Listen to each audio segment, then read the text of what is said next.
परंतु 80% लोग, उन्हें तो फल चाहिए, वे मेहनत नहीं करना चाहते हैं, वे बोना नहीं चाहते हैं, वे बोए गए बीज की सेवा नहीं करना चाहते हैं, वे रिस्क नहीं उठाना चाहते हैं। इसलिए 80% लोगों ने फल के बजाय बीज नहीं ले जाने का निश्चय किया और वे घर चले गए।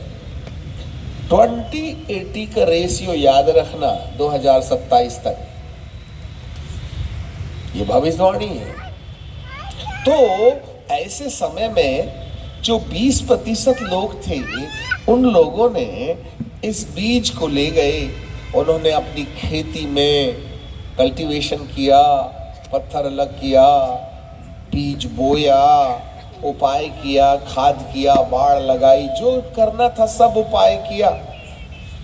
जब इन लोगों ने बीज बोया तो 2 पत्ती जब निकल के बाहर आई तो आसमान से 2 पत्ती के रेशियो के हिसाब से एक तेज रोशनी उस पौधे के ऊपर में चमकने लगी।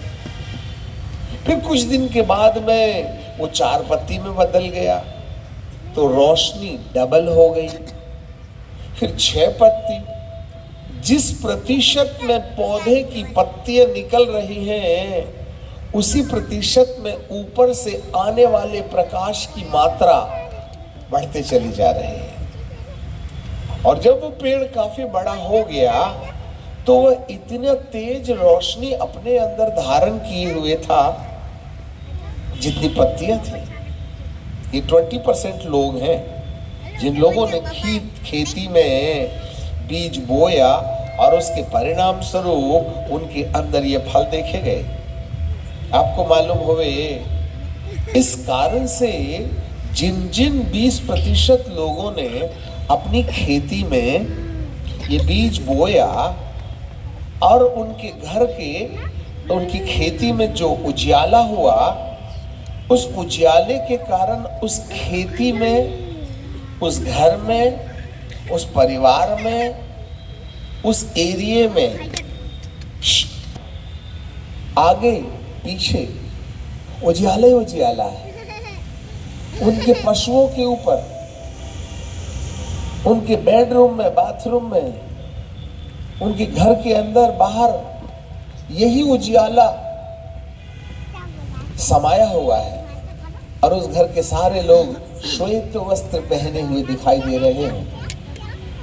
जी हाँ, परंतु आपको जानकारी मिले 80% लोग, जिन लोगों ने फल का बीज नहीं ले गया और वे इन 2 अभिषिक्तों की सलाह नहीं मानी, उनके घर के ऊपर घोर अंधकार छाया हुआ था। There was no light in their family, in their business, और उनके वस्त्र आज भी काले थे, उनमें कोई चमक पैदा नहीं हुई। ये था 20-80 का रेशियो। और यही बात प्रभु आज 2024 में आपसे कुछ कहना चाहते हैं। अब इस दर्शन के साथ हम भविष्यवाणी को समझने का प्रयास करेंगे। प्रकाशित वाक्य की किताब और उसका 22वां अध्याय और उसका 12वां पद, आप चाहे तो लिख भी सकते हैं ना, मत खोलो पर एटलीस्ट लिख लो। आपका दिमाग कोई कंप्यूटर तो है नहीं, यहाँ पिक्चर देखने नहीं आए हैं हम, इसलिए कलम पेंसिल होना चाहिए। हम थोड़े कड़क मिजाज के आदमी हैं। देखो, मैं शीघ्र आने वाला हूं, हर एक के काम के अनुसार बदला देने के लिए प्रतिफल मेरे पास है। देख, मैं शीघ्र आने वाला हूं। और यहां पर 2 चीजें हैं, बदला और प्रतिफल। बदला निगेटिव है और प्रतिफल पॉजिटिव है। और बदले को कामों के आधार पर निर्धारित किया जाता है। यदि किसी व्यक्ति का काम सुसमाचार के अनुसार है तो उसको प्रतिफल मिलेगा। और यदि किसी व्यक्ति का काम सुसमाचार के विरुद्ध, यहाँ विश्वास का कोई काम नहीं है। यूहन्ना बपतिस्मा देने वाले ने यीशु मसीह का परिचय देते हुए कहा था, मैं तो तुम्हें पानी से बपतिस्मा देता हूं, परंतु जो मेरे बाद आने वाला है वह तुम्हें पवित्र आत्मा और आग से बपतिस्मा देगा। परमेश्वर स्वर्ग का राज्य निकट आ गया है। चाहे यूहन्ना बपतिस्मा देने वाला हो तो उसने भी कहा था स्वर्ग का राज्य आ गया है। मत्ती 4:17 में प्रभु यीशु मसीह ने यूहन्ना के पकड़वाए जाने के बाद जब सेवकाई आंदोलन शुरू किया तो उसने भी कहा था स्वर्ग का राज्य निकट आ गया है। Kingdom of heaven and kingdom of God, इन दोनों में अंतर है, खिचड़ी मत बनाना। कि पहले वाला जीवन जो 70 वर्ष धरती पर जीते हैं और दूसरा है मृत्यु के बाद जो अमर काल का जीवन है। इसीलिए पहला कुरिन्थियों की किताब और उसका 15वां अध्याय और उसकी 19वें पद में बाइबल हमें इस प्रकार से कहती, इसलिए उन्हें सब थोड़ा ठीक करिएगा। 1 Corinthians chapter 15 and verse 19, यहाँ पर बाइबल में लिखा हुआ है, यदि हम केवल इसी जीवन में मसीह से आशा रखते हैं तो हम सब मनुष्यों दे, बंगला दे दे, टीवी दे दे, बीबी दे दे, अमेरिका का वीजा दे दे, यीशु के नाम से आमीन। अरे भिखारी हो, कब तक रोटी कपड़ा मांगते रहोगे? अमेरिका का वीजा दे दे, बिटिया की शादी नहीं होती है करवा दे, बच्चे नहीं हो रहे हैं बच्चे दे दे, है ना, ये दे दे वो दे दे, ये दे दे वो दे दे, हम सब दे दे बोलते हैं। यहाँ पर लिखा है अभागा है वह इंसान जो इसी जीवन के लिए प्रभु से प्रार्थना करता है। आप खुद ही ना 17 साल की प्रार्थना को मोबाइल में रिकॉर्ड करके छत में जाके सुनना, आपको इतनी शर्म आएगी कि पानी डूबने के लिए भी नहीं मिलेगा। सिर्फ रोटी, सिर्फ कपड़ा, सिर्फ 60 साल की जिंदगी के लिए जूता टोपी, सिर्फ अपनी आवश्यकताओं को आधार बना करके जो 70 बरस की जिंदगी में है, जिसमें G20 लागू होने वाला है, अभी RFDI radio frequency identification device लगा करके तुमको इसी धरती की इस वन वर्ल्ड गवर्नमेंट का गुलाम बना दिया जाएगा। उसी को तो लेकर के ना आधार बना के हम प्रभु से प्रार्थना करते हैं। बाइबल में लिखा है कि अभागा है वह इंसान जो इसी धरती की आवश्यकताओं को आधार बना करके अपने प्रभु से प्रार्थना करता है। इसका मतलब है इस जीवन के बाद एक और जीवन है। आज बहुत अच्छी बात आज हम आराधना में सुन रहे थे। यीशु मसीह बेचारा बीच में लटका है और एक डाकू एक तरफ में लटका है, दूसरा डाकू दूसरे तरफ में है। तो पहले नंबर वाले डाकू ने बोला, हे प्रभु यदि तू मसीहा है तो अपने आप को उतार ले और मुझको भी उतार ले। बीवी से मिलना 6 साल से जेल में हूँ और गर्लफ्रेंड से तो बहुत दिन हो गए बात नहीं हुई है, तू भी उतर प्रभु और मेरे को भी उतार ले। प्रभु ने जवाब ही नहीं दिया। अब दूसरा वाला टेंशन में आ गया और क्या बोलता है, तेरे को नहीं मालूम कि हम अपने किए की सही सजा पा रहे हैं? तेरे को डर नहीं लगता कि बाजू में कौन है? चोर कहीं के, मैं भी चोर तू भी चोर, ये तो नहीं ना चोरी किया था। दूसरे नंबर वाले डाकू ने यीशु की पवित्रता को पहचाना। वो अपने यीशु के अपमान को बर्दाश्त नहीं कर रहा है। उसकी तारीख आ गई फिर भी दादागिरी दिखा रहा है बाजू वाले को। हम तो अपने किए की सही सजा पा रहे हैं, पर इसने क्या किया था? पहली चीज दूसरे नंबर वाले डाकू ने ये जाना कि हम अपने किए की सही सजा पा रहे हैं। दूसरा नंबर, उसने ये जान लिया कि ये निर्दोष है। तीसरा, उसको एक ऐसे हानि पता चल गई जो मृत्यु के बाद लागू होगी। की चीज उसको ये भी मालूम हो गया है कि मृत्यु के बाद वाले राज्य में यही महाशय है जो मेरे को एंट्री देगा। इसलिए उसने कहा, हे प्रभु, जब तू अपने राज्य में आए तो मेरी भी सुधि लेना। ये 4 क्वालिटी नंबर 2 में दिखाई देती है। आपको मालूम है, जिसने कहा मसीहा, तू यदि यीशु यदि मसीहा है तो अपने आप को बचा ले और मेरे को भी बचा ले, उत्तर दिया ही नहीं। घटिया आदमी तो धरती की 70 वर्ष की जिंदगी की आवश्यकता के लिए दुआ मांगता है। इसको देख, वो इस जीवन की नहीं, उस जीवन की बात करता है। हे यीशु मसीह ने 5वें पॉइंट में कहा, आज ही तू मेरे साथ सुखलोक में होगा। Praise the Lord. अब पहले वाले को पहले नंबर वाले डाकू को उत्तर मिला ही नहीं, क्योंकि तुम प्रार्थना तो करते हो परंतु भोग लगा के 70 वर्ष की जिंदगी में उसको उड़ा देना चाहते हो।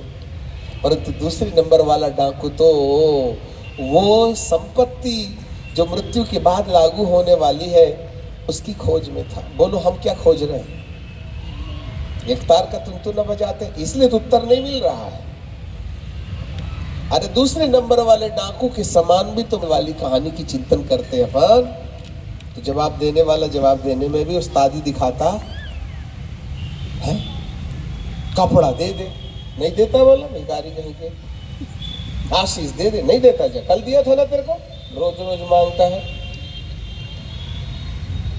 How many people are not receiving the answer from God? They are asking with the material things, but nothing is happening with their future. अरे कोई तो होता जो दूसरे नंबर वाले डाकू के समान मृत्यु के बाद वाले जीवन की कहानी में भी चिंतन करता। हे प्रभु, जब तू अपने राज्य में आए, जबकि मालूम है उसको उसकी तारीख आ गई निपटने की, और मृत्यु के बाद एक राज्य है, उसको ही स्वर्ग का राज्य कहते हैं। और उस स्वर्ग के राज्य का जो शहंशाह है, यही गेट में मुझे मिलेगा और यही मुझे एंट्री देगा। हरेक के काम के अनुसार बदला और प्रतिफल। बदला नेगेटिव है और प्रतिफल अवार्ड पॉजिटिव है। यदि हिसाब से प्रभु के काम करे तो प्रतिफल, और यदि प्रभु के हिसाब से उल्टा ही काम किए तो बदला तय है। चलो छोड़ो, अलग करो, उस पर मत जाइएगा। अब आगे बाइबल में क्या लिखा हुआ है? 13वें पद में प्रकाशित वाक्य 22-13, मैं अल्फा और ओमेगा हूं, मैं अल्फा और ओमेगा हूं, पिछला और आदि और अंत हूं। आप हमारे पीछे कहें तो अच्छा लगेगा कि आप जाग रहे हैं। धन्य है वे, धन्य है वे, जोर से, धन्य है वे जो अपने वस्त्र धो लेते हैं, क्योंकि उन्हें जीवन के पेड़ के पास आने का अधिकार मिलेगा और वे फाटकों से होकर नगर में प्रवेश करेंगे। वाह, धन्य है वे जो अपने वस्त्र धो लेते हैं। अभी देखना, ये जो 2 प्रेरित और भविष्यवक्ता थे, ये कर्ण का ही संदेश लेके आए थे। आज हम ऑनलाइन है, याद रखना, खुदा बाप के हृदय के अंदर एक सिद्धांत है, और जो कलीसिया का सिद्धांत है वह अपने सिद्धांत का प्रचार करता है और वह अपने सिद्धांत के आधार पर चलता है। यह निचले पहाड़ का व्यापार है। नहीं जी, हम ये नहीं मानते, हम ये नहीं मानते, ये हमारी कलीसिया का हुसूल है, ये हमारा सिद्धांत है, ये हमारा मानना है, ये हमारा सोच है, ये हमारा सोच है। 1334 संस्थाएं अपने अपने सिद्धांत का बखान कर रही हैं। और इन 3,334 डिनोमिनेशन को एक मैदान में रख दो तो एक भी कुर्सी ठिकाने में नहीं रहेगी। इतना द्वंद्व है मसीह समाज के अंदर, जिसका पवित्रता से और वस्त्रों के शुद्धिकरण से कोई लेना ही देना नहीं है। आज हम स्पिरिचुअल वॉरफेयर कम डॉक्ट्रिनल वॉरफेयर ज्यादा करते हैं। हमारे सिद्धांत के अनुसार, हमारी संस्था के अनुसार, हमारे मानने के अनुसार, हमारे अमके के अनुसार, हमारे ढमके के अनुसार। अरे भैया कबड्डी यही तो हो रही है ना। धरती पर मसीहियत में जितना विभाजन है उतने धर्म नहीं है धरती में। कान धर के सुन लीजिएगा, धरती पर मसीहियत में जितने विभाजन हैं उतने धर्म नहीं है धरती पर। हम इतने स्क्रेटेड हैं, हम इतने फैले हुए हैं, हम इतने डिवाइडेड हैं। अब आप ही बताइए, प्रभु यीशु मसीह आएगा और स्वर्ग ले जाएगा तो कौन सी संस्था वाले पहले इंस्टॉलमेंट में जाएंगे?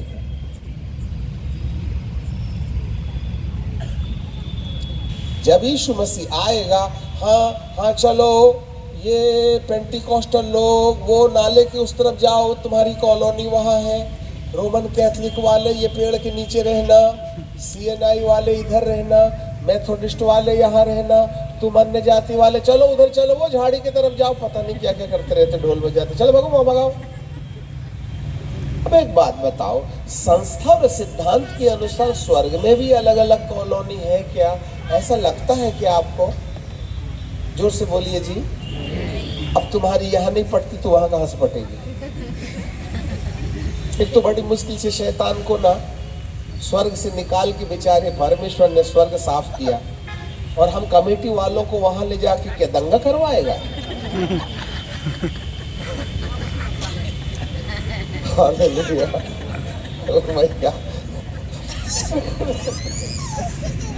सोचना तो पड़ेगा भाई साहब,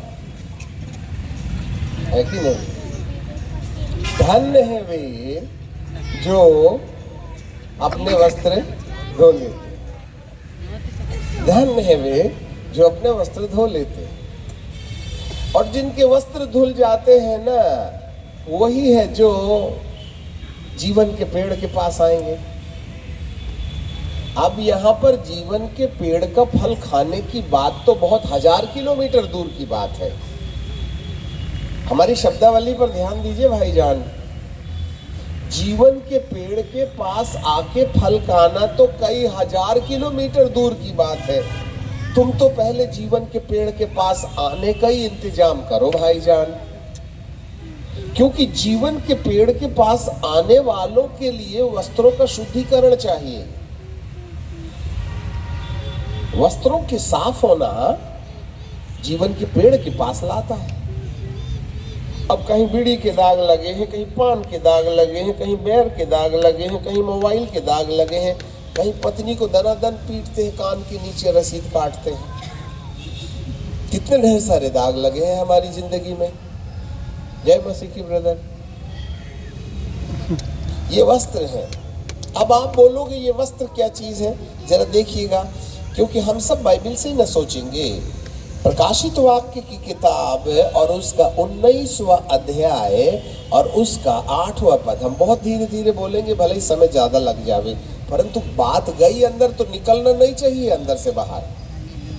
यहां लिखा है 7वें पद में, आओ हम आनंदित और मग्न हो और उसकी स्तुति करें, मेमने का विवाह आप पहुंचा है और उसकी पत्नी ने अपने आप को पवित्र किया है और उसको शुद्ध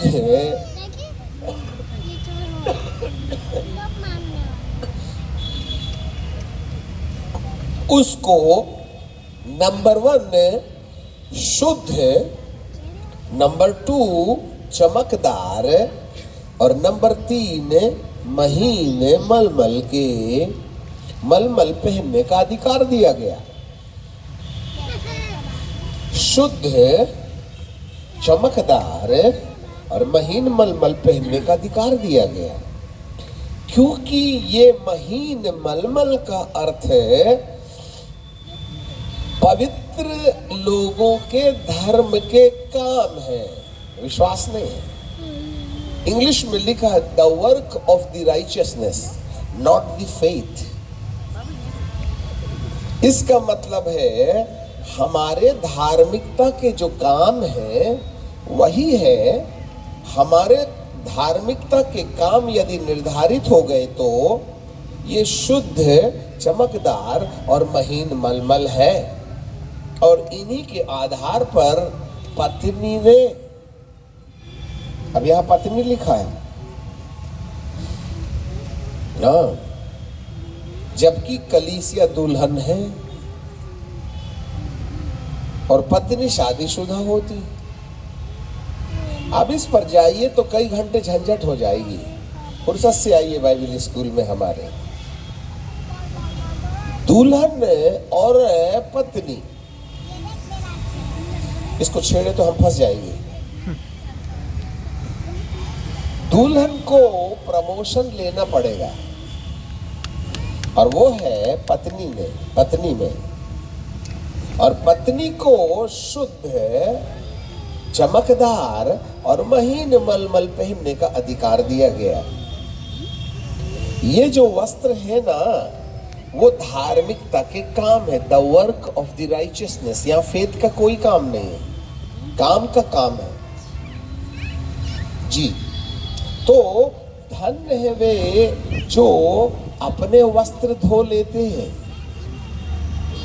धन्य है वे जो अपने वस्त्र धो लेते हैं, क्योंकि वे ही हैं जिन्हें हमारे प्रभु के पास आने का अधिकार, जीवन के पेड़ के पास आने का अधिकार मिलेगा। अब जरा देखिएगा दुष्ट ने क्या किया है, हमको ऐसा गुमराह बना के रखा है जिसके बारे में कहा नहीं जा सकता है।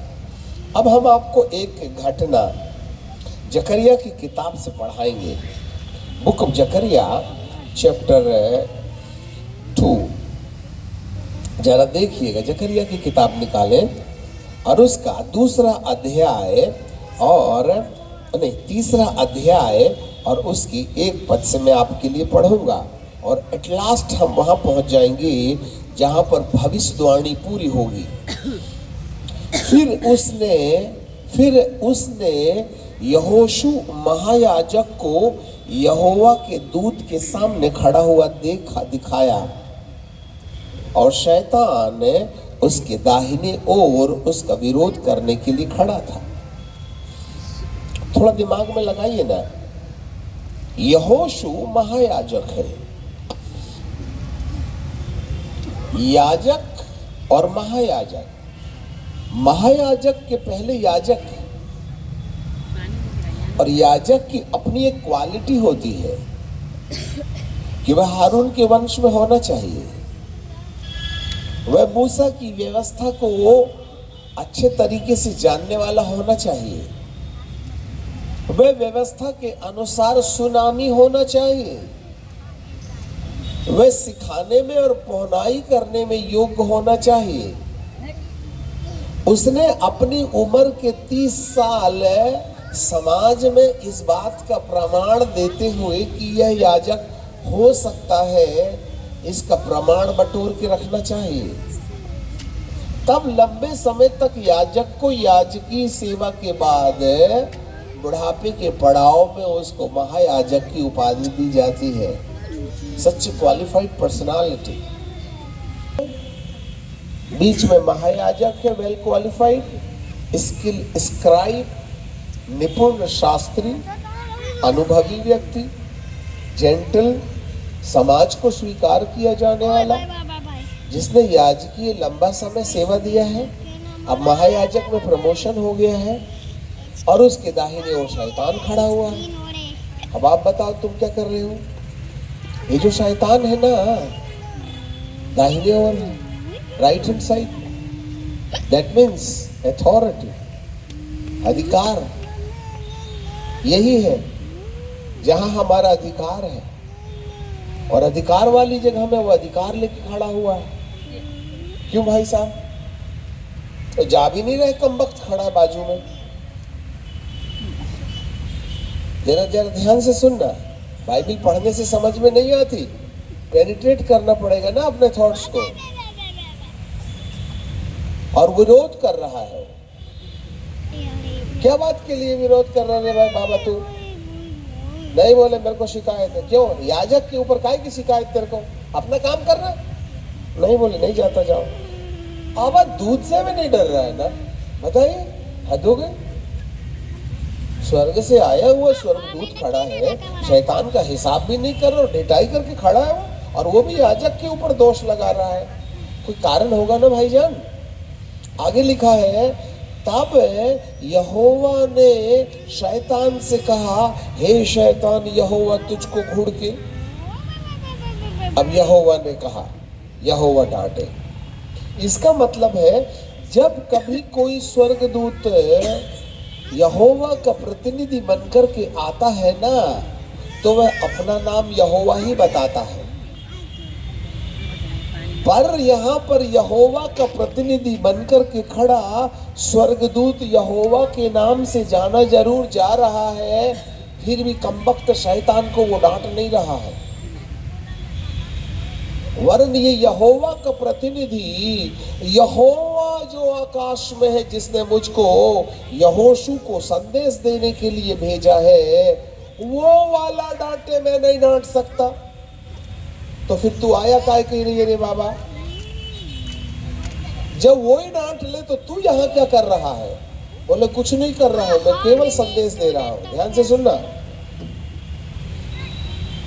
अब आगे देखिएगा, तब यहोवा ने शैतान से कहा, हे शैतान, यहोवा तुझको घूर के।